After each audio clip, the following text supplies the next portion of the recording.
देवा, देवा आता खरंच माझी लिमिट संपली. आता काहीही कर पण जानूला माझ्या डोळ्यासमोर आण.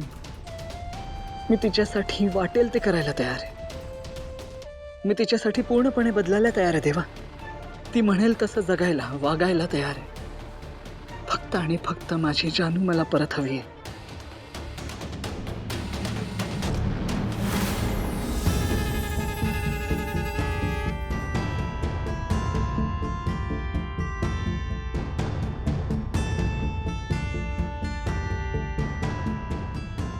देवा,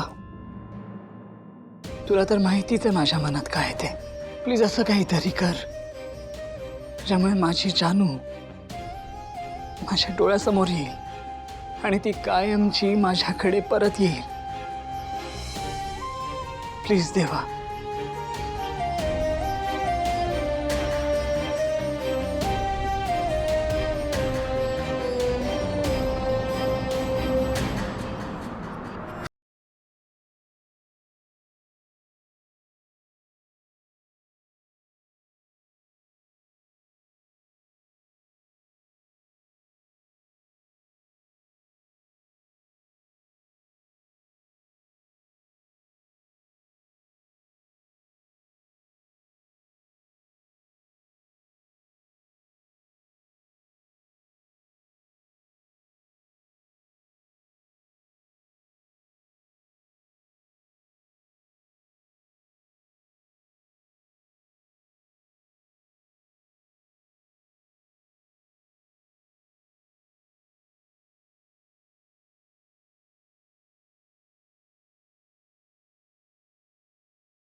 जयंतराव कुठे निघाला?